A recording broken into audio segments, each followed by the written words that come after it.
To complete the extra challenge of starting with the challenge video file, I began by doing a little quick math. The challenge video is about 25 seconds long, and at 30 frames per second, that's roughly 750 possible frames, which is a lot to deal with. To cut down on the amount of work I would need to do in sorting through all of those frames, I figured I could import only 2 frames per second of footage, or 1 out of every 15 frames, and then I would have a pretty good sampling of the content from the movie. So I opened Photoshop, went up to the File menu, Import, and selected Video Frames to Layers. And then I selected my challenge video and clicked the Open button. Then I checked the box to Limit to Every and set this value to 15 frames. And clicked OK. Now that should cut down the 750 frames to about 50 frames, which is a much more manageable rate. Now, when the file opened, I set out to first delete the extra frames from my timeline, and I started by keeping the first frame and then just clicked frame by frame until I found the next frame, which seemed to be a good learning asset, which happened to be frame 11. I then selected all of the frames in between those two by clicking on frame 10, holding down the Shift key, clicking on frame 2 to select all of those in between, and then click the trash can icon. Now this did 2 things. First, it removed those selected frames, but in doing so, it also renumbered all of the rest of the frames in my timeline. Now what it didn't do was remove the corresponding layers for those selected deleted frames. That means I was going to have to make a second pass to clean up all of these layers later. Then I made a note that I was keeping frame 2 and then began clicking through frame by frame in order to find the next frame that I wanted to keep, which happened to be the new frame 9, which has the Google account window open. So now I selected frames 3 through 8 by holding down the Shift key and clicking again and then deleting those.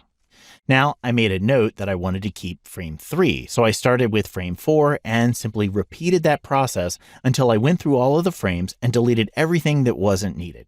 Now, rather than watch me click through that process over and over, I'll just back up and show you what that second step looked like here in this other file that I've included called layers.psd. And this just happens to have the 10 frames that I decided to save, and all of the layers are still here. Now, to clean up the layers, I selected my first frame in the timeline, and that turned on the visibility of that layer in the Layers panel. I then selected the layer that was just above that layer and then went over to frame 2 and selected it. Then I looked for the layer that had its visibility turned on, held down the Shift key, and clicked the layer just below that new visible layer. Now that selected all of the layers between the 2 keyframes that I wanted to keep, and all of these layers are the ones that I wanted to delete. I then clicked the trash can icon and confirmed that yes, I wanted to delete those, and all of those were gone.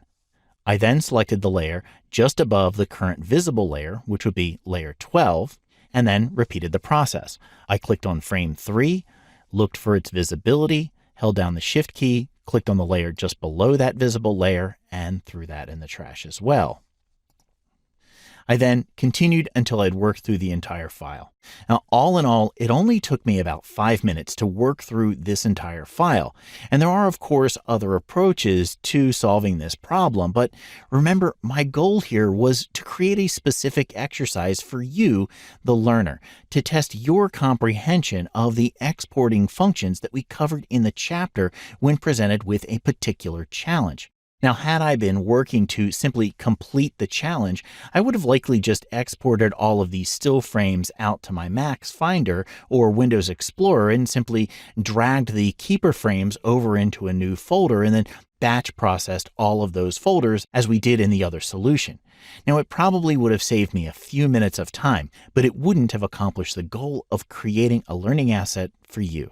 I hope this helps you see multiple levels of how Photoshop as a tool can be extremely helpful in many aspects of teaching and learning.